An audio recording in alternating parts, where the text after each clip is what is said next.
স্বামী বাড়িতে না থাকায় শ্বশুর আমাকে একা পেয়ে যেভাবে আমার সাথে কাজ করল। বন্ধুরা, গল্পটি আপনারা সম্পূর্ণ শুনলে আপনাদের মেশিন দিয়ে পানি চলে আসবে।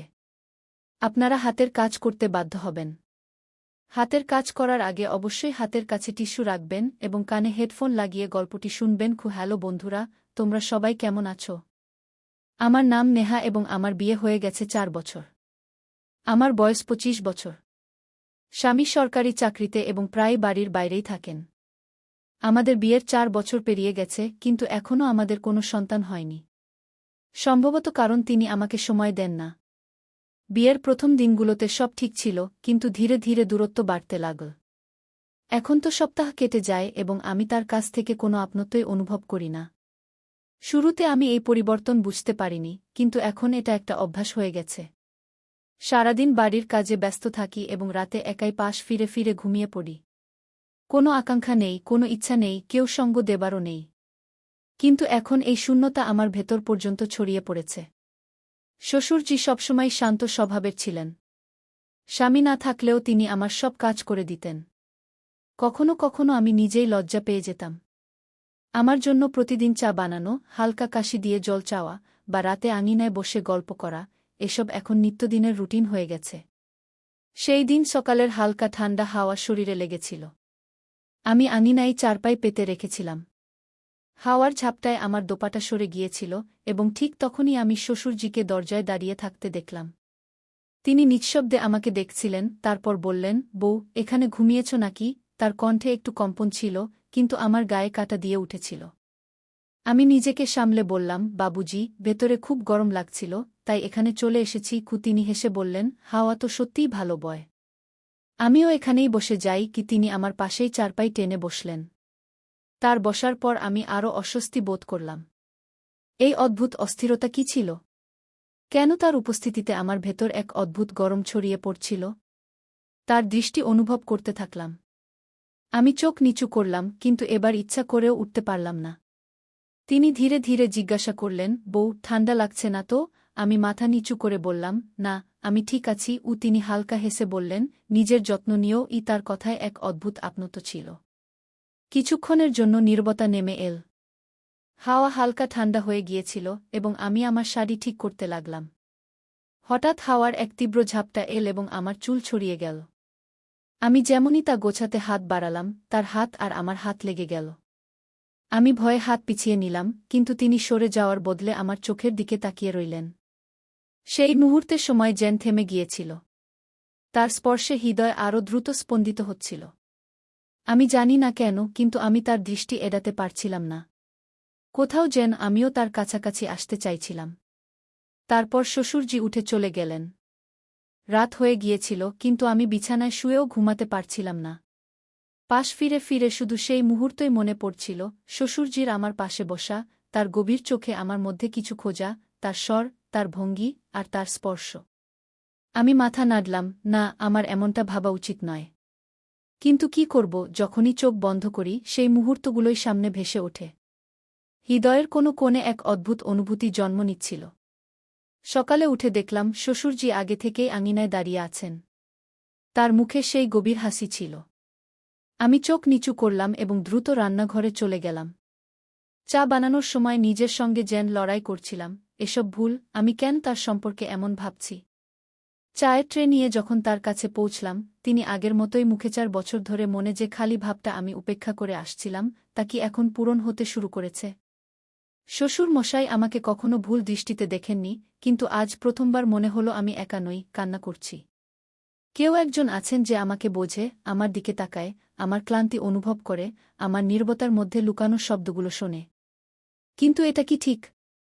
আমি কি এমন কোনো পথে হাঁটছি যেখান থেকে ফিরে আসা কঠিন হবে?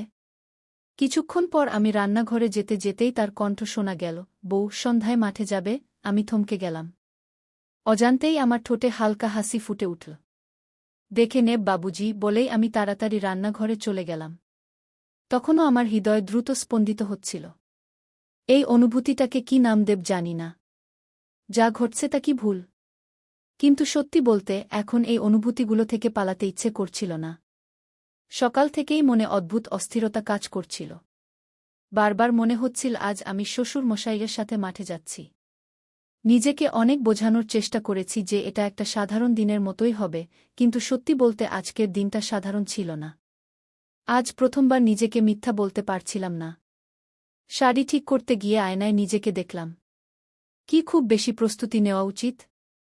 এই ভাবতেই নিজেকে ধমক দিলাম, কি করছো নেহা, এটা তো শুধু মাঠে যাওয়া, আর কিছু না। কিন্তু হৃদয়ের কি করব? আজ প্রথমবার শ্বশুর মশাইয়ের সাথে সময় কাটানোর সুযোগ পেয়েছি। বাইরে বেরোতেই দেখি শ্বশুর মশাই ইতিমধ্যে গরুর গাড়ির পাশে দাঁড়িয়ে আছেন। তার চোখে সেই গভীরতা ছিল যা আমাকে অস্থির করে দেয়। তিনি হালকা হাসলেন এবং বললেন, আসো বউ, বসো। আমি একটু দ্বিধা করলাম, কিন্তু ধীরে ধীরে গাড়িতে উঠে বসলাম। শাড়ি সামলাতে একটু কষ্ট হচ্ছিল, তখনই শ্বশুর মশাই হাত বাড়িয়ে দিলেন। তার হাত আমার হাত স্পর্শ করতেই একটা হালকা কাঁপুনি সারা শরীরে ছড়িয়ে গেল। আমি ধীরে বললাম, ধন্যবাদ বাবুজি। তিনি হেসে বললেন, তোমার এত দ্বিধা করার দরকার নেই বউ, আমরা তো নিজের মানুষকে নিজের মানুষ। এই শব্দগুলো মনে গুঞ্জরিত হতে লাগল। আমরা কি সত্যিই শুধু নিজের মানুষ? মাঠে পৌঁছতেই হালকা রোদ ছিল, চারদিকে সবুজের সমারোহ। গরুর গাড়ি থেকে নামতেই আমার পায়েলের মৃদু শব্দ মাঠে গুঞ্জরিত হয়ে উঠল। শ্বশুর মশাই বললেন, বউ, ওই কোণে বসো, আমি পানি নিয়ে আসছি। আমি ধীরে বললাম, জি বাবুজি, এবং একটা গাছের নিচে গিয়ে দাঁড়ালাম। হালকা বাতাস আমার গাল ছুঁয়ে যাচ্ছিল, আর আমি নিজেকে আঁচল দিয়ে হাওয়া করছিলাম। কিছুক্ষণ পর শ্বশুর মশাই পানি নিয়ে এলেন। তার কপালে ঘামের কয়েক ফোঁটা ঝিলমিল করছিল। তিনি কলসি থেকে পানি খেলেন এবং বাকিটা আমার দিকে বাড়িয়ে বললেন, তুমিও খাও বউ, রোদ বেশ জোরালো। আমি ধীরে কলসি ধরলাম, কিন্তু তার হাতের হালকা চাপ অনুভব করলাম। তার আঙুলগুলো আমার হাতে স্থির হয়ে গেল। পানি খেতেই মনে হলো আমার ঠোঁট যেন তার স্পর্শেই ভিজে গেছে।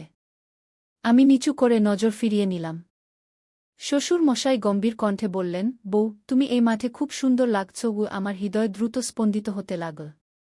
আমি নজর ফিরিয়ে বললাম, এমন কেন বলছেন বাবুজি? তিনি হালকা হেসে বললেন, যা সত্য তাই বলছি। কখনো কখনো সত্য কথাও বলতে হয়। আমি আতঙ্কে ওড়না টেনে কাঁধে আরও শক্ত করে জড়িয়ে নিলাম। কিন্তু নিজেকে এই বিশ্বাস দিতে পারছিলাম না যে যা অনুভব করছি তা ভুল। ঠিক তখনই একটা হাওয়া এসে আমার শাড়ি একটু সরিয়ে দিল।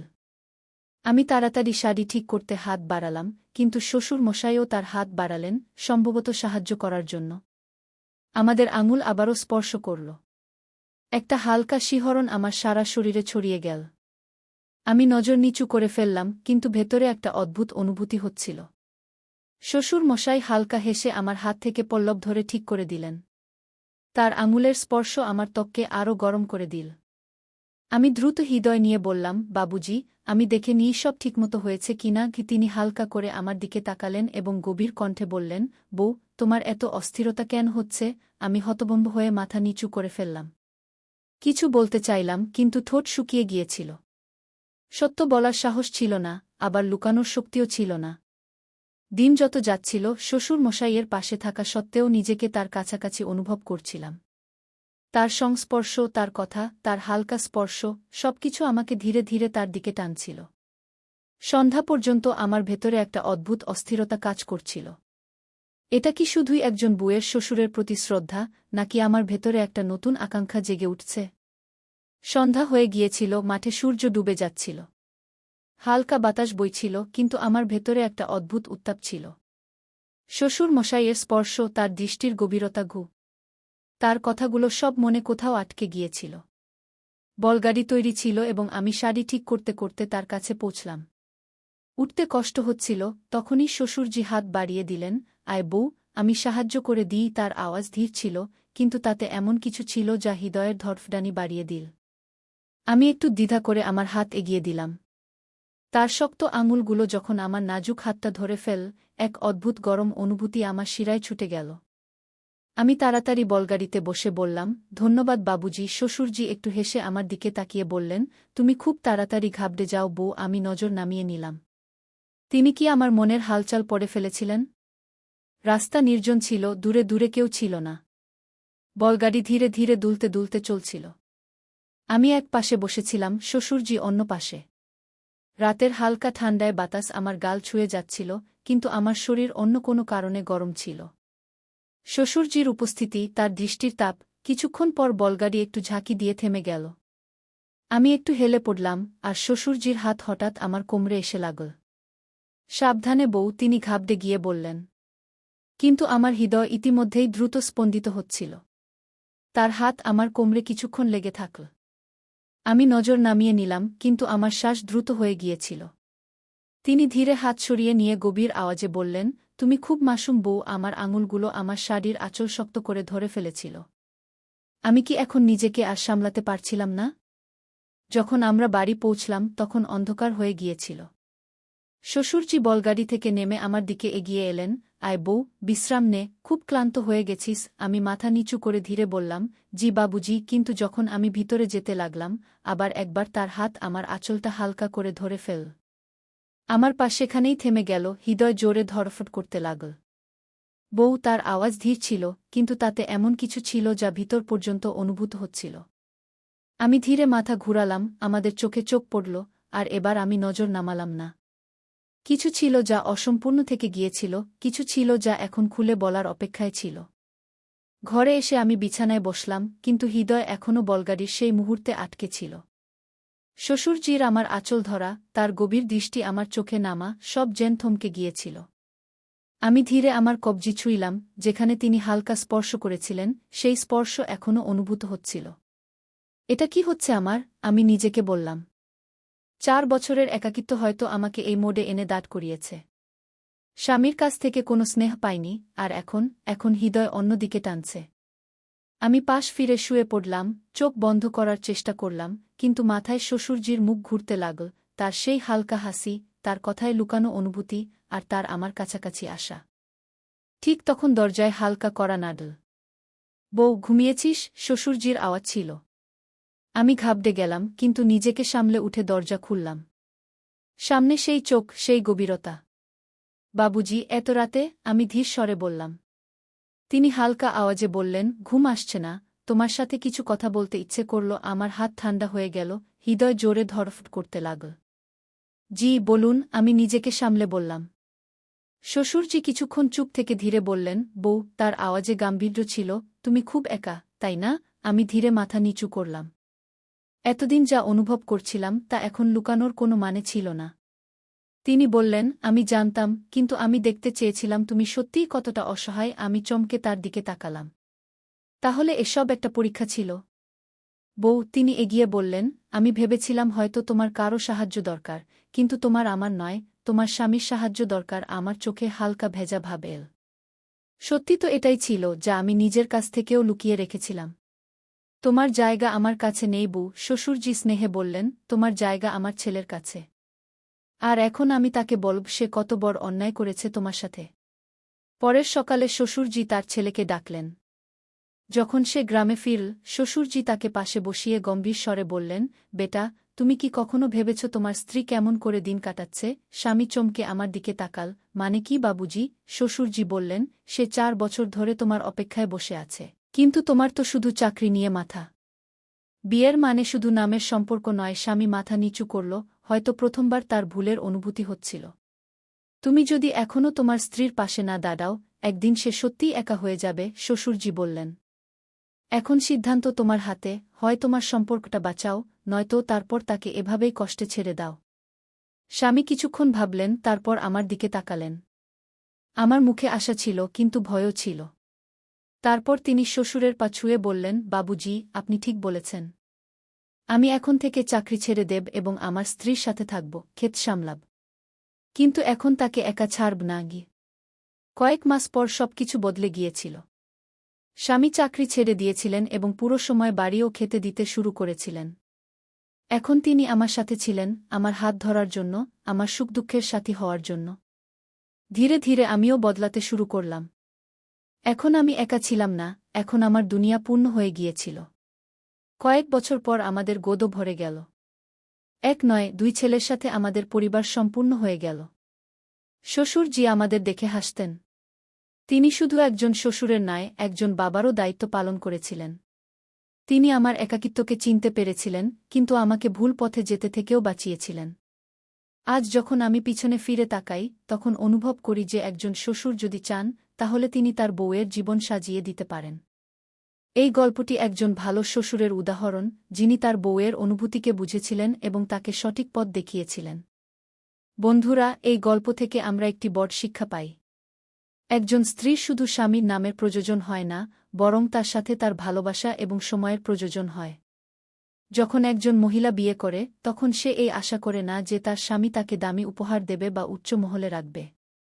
সে শুধু চায় যে তার স্বামী তাকে বুঝবে, তাকে সময় দেবে এবং তাকে অনুভব করাবে যে সে একা নয়। কিন্তু যখন স্বামী তার স্ত্রীকে অবহেলা করতে শুরু করে, তাকে একা ছেড়ে দেয়, তখন সে ভালোবাসা এবং আপনাত্ব অন্য কোথাও খুঁজতে শুরু করে। অনেক সময় এমন হয় যে তাকে অন্য কেউ বুঝতে পারে, অন্য কেউ যে তার একাকিত্ব ভাগ করে নেয়। এবং এটাই সেই মুহূর্ত যখন সম্পর্ক ভেঙে পড়তে শুরু করে। তাই সব স্বামীদের কাছে আমার একটি অনুরোধ, আপনারা আপনার স্ত্রীকে শুধু স্ত্রী হিসেবে না ভেবে তাকে আপনার জীবনসাথী মনে করুন। তাকে সময় দিন, তার অনুভূতিকে বুঝুন এবং সবচেয়ে গুরুত্বপূর্ণ, তাকে সেই ভালোবাসা দিন যা তাকে শুধু আপনার কাছ থেকে পাওয়া উচিত। 2. আপনি যদি এই গল্পটি পছন্দ করেন, তবে লাইক, শেয়ার এবং কমেন্ট করতে ভুলবেন না। আপনি যদি এমন আরও গল্প পড়তে চান, তবে আমাদের পেজ সাবস্ক্রাইব করুন এবং নোটিফিকেশন অন করে রাখুন। মনে রাখবেন, সম্পর্ক ভালোবাসা দিয়েই চলে।